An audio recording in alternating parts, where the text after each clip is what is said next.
Good day, ma'am. So this is the midterm coverage. So basic, maxim, and criminal law. This is the legal principle that guides court when applying the criminal law. First is in dubio pro reo, or known as the doctrine of pro reo. When there is the doubts, the decision should be favor the accused. So nga di is paboran ng akusado kay tungod kayang isa ka evidence is may doubts gyapon. Dili gyapon paboran ang accuse sa iya kay tungod dili kompleto ang ebidensya. May doubts gyapon sa isa ka crime na iya na commit. Kung na-commit man niya is may doubts gyapon, dili kompleto. So next is the equipus rule. Equipus rule nga di na sab is example ya an isa ka nag-accuse sa iya og akusado is balance dan ebidensya, so paboran na akusado kay tungod is mas pantay sila nan ebidensya. Dili gyud matawag na ang accused is na commit niya na crime kay balance na waray gyud bugat na ebidensya na mapasa sa iya. So paboran kay dili siya guilty kay dili kun ang isa ka ebidensya is makakuanggit sa iya kay tungod is balance na sila. And then sunod is nullum crimen nulla poena sine lege. There is no crime if there is no law. So waray kuno crime na may tabo ay waray kuno crime kung waray law na gana punish yun.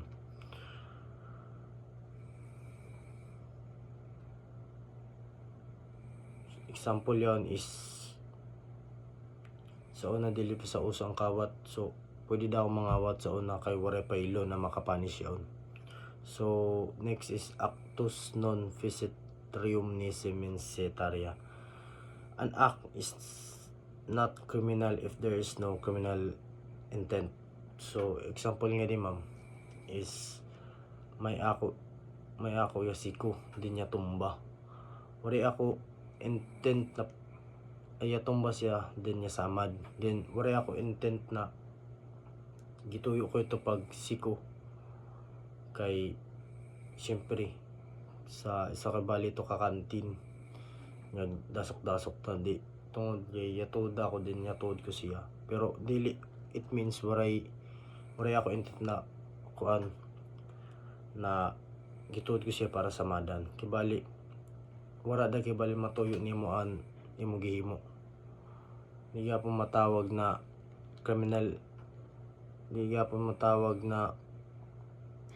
criminal kay wala sa imo criminal intent. Ignorantia legis non exusat. So ignorance of the law is not an accuse. So example ini is if you isa ka person na dili siya makalaong na sa kaybaw na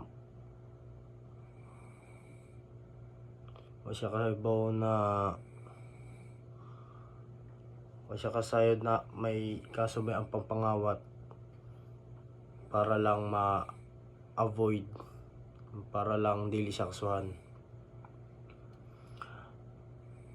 Dili ko na excuses yun kung ano ka po ignorante. So ignorantia facti exusat, mistake of the fact a mistake of the fact may remove criminal liability. Example, if someone's is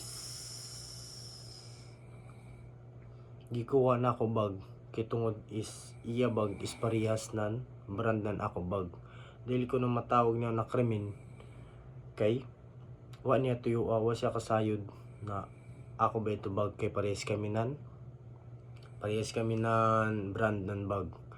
So sunod is Duralex said Lex. The law may be harsh but must still be followed. Example yan, even if a penalty seems strict, court is still applying the law. Second is felony liability. Felony, a crime punishable by under Penal Code. So example yung mga murder, theft, and robbery. So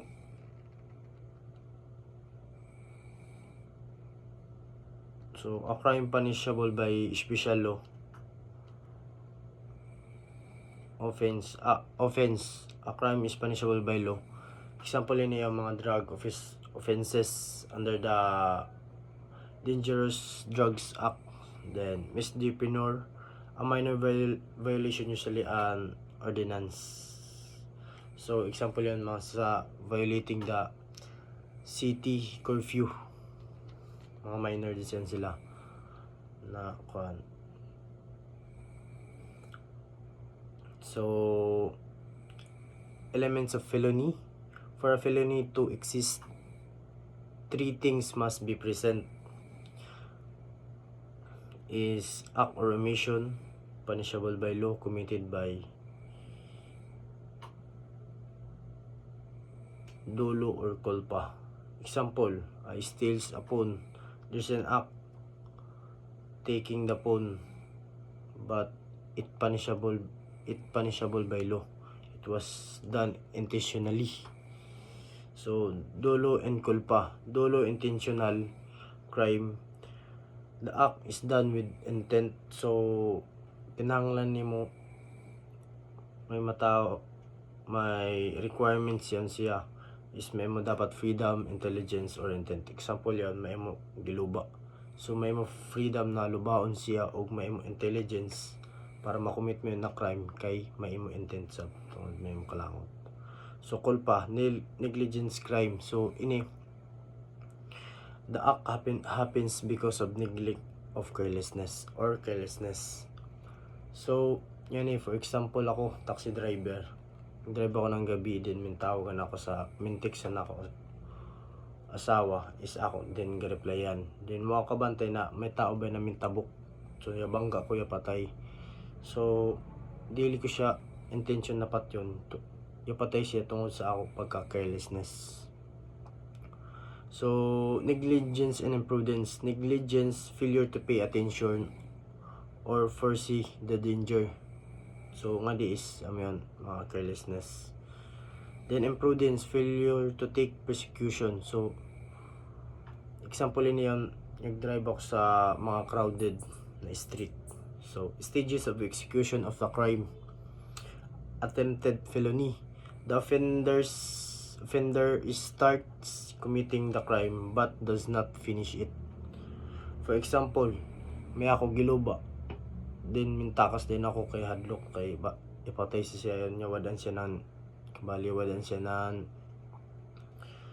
yun, kabali ako yapan siya.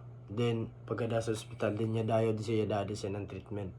So matawag yun siya na attempted felony or attempted murder. Diyan wala ako mapatay kay tungod yatambalan dayon siya. Then sunod, frustrated felony. Offender does everything to commit a crime but result does not happen. Frustrated felony ba? Ito na ako gilaong kaina. So next is consummated felony. The crime is completely carried out. So successful gid ako na yakakomit ang crime. For example yon robbery sa bangko. So giplanuhan ko na yon, gitan ako ng mga mga structure kung ano, then ano dapat mga tools na ako gamiton para makasud ako ngadto. So tungod sa yaka prepare og may ako giplano daan, so successful na namo pagka commit ng robbery sa kabang. So development of crime. So may internal acts, ideas or plans that man usually not punishable.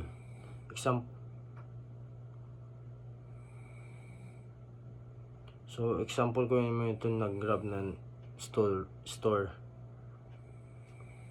Kuan, may plano gihapon. May giplanuhan gihapon.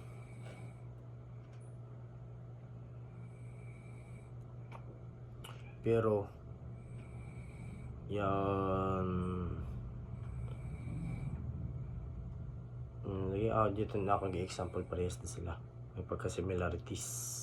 So, classification of felonies by gravity. So, grave felonies, very serious crime. Example ini is may to murder, kidnapping, less grave felonies, moderate, and etc. So,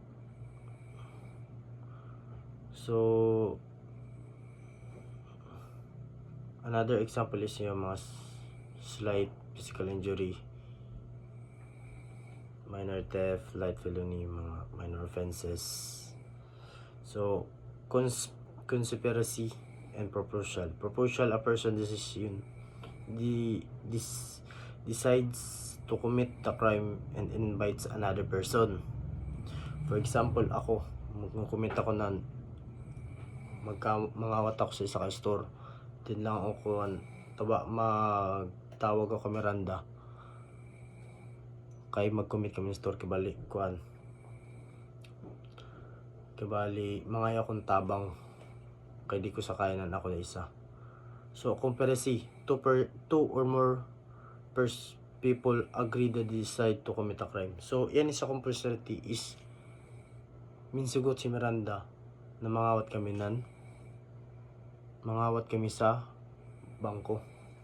Then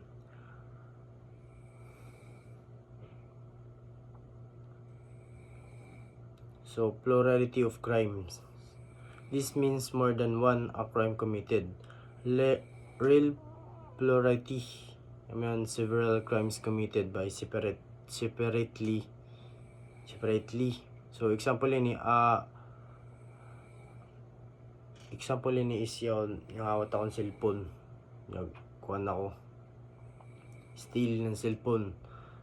Then, tugay siya kuan kabalig pasalbutan kami tugay siya nihatag, so ako siya gi-assault gikulata, so may ako duha ka kaso, steal o assault. Then complex crime, compound crime, one act cause two or more crimes. So example ini throwing the grenade, yan kuan naglaba ko ng bomba. Paglaba ko ng bomba, isa ra yung balik kay bomba sa isa ko paglabak ng bomba is anisa yapatay anisa is injury, so duhay ako kaso. So complex crime, one necessary to commit another. Example ni is ngawat ako sa isa ka bahay, din ako pagaguba ang pertahan para mangawat. So duha, damage to property and robbery, duha ako kaso. Special complex crime, two crimes combined by law but punishable as one single crime. Example ini is robbery with homicide, rape with homicide, kidnapping with homicide. So, continue crime, a series of crime but one intention. So, example ini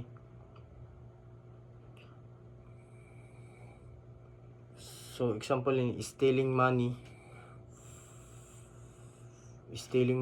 sa company. Parehas na intention mangawat ng kwarta pero sa lain-lain na company. So, lain-lain sa bangkaso, kay lain-lain sa mag-file ng Ay, lagi. Lain dil patong-patong gyapon kay say lain na akuan company na magreklamo sab sa ako. Pero matawag siya na series of act but continue with one intention.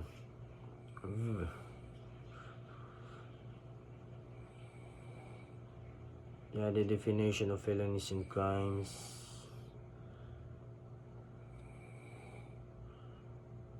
So I will explain the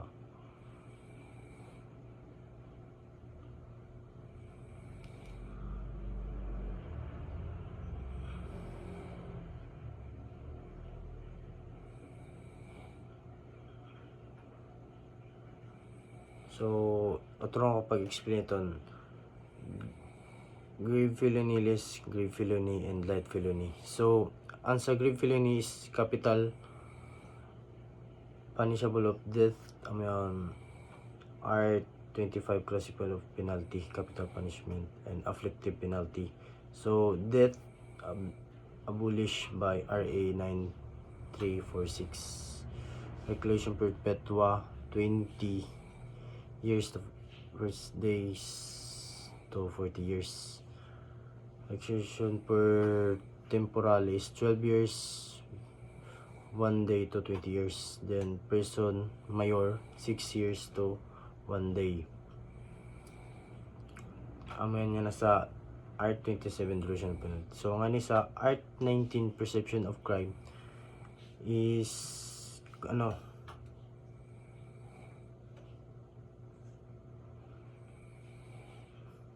is 20 years. Same sila nan sa reclusion temporal 20 years. Ang sa person mayor is 15 years. Then sa Art 92 place of penalty is 20 years gyapon sa reclusion perpetua. Then sa reclusion temporal is 15 years. Then person mayor 15 years. So nga ni sa Art 125 is 36 hours pareha sila nan. Reclusion perpetua, reclusion temporal, and prison mayor. So yan is a less grave felony is correction at penalty. Prison of correction is 6 months and 1 day to 6 years. So arestado mayor is 1 month and 1 day to 6 months.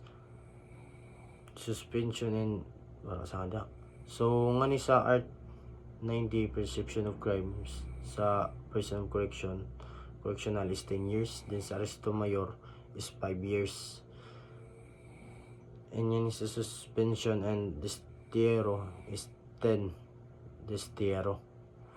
So sa Art 92 of penalty of praise of penalty, yan is a prison correctional is 10 years. Then sa aresto mayor is 5 years also. And sa suspension is 10 years. So dapat yan is sa pag-abot sa Art 125 is 18 hours lang. So light felony, light penalty. So yan arestado minor public censure 1 day to 30 days. Then pag abot sa Art 90 perception of crime is 2 months level and 1 year defamation and slander by death of 6 months. Then an Art phase of penalty is 1 year. Then Arts of 125 is 124 hours. Ay 12 hours. So inyan niya ko. Maklaro basta yan yung format. Then yun lang po ma'am. Thank you.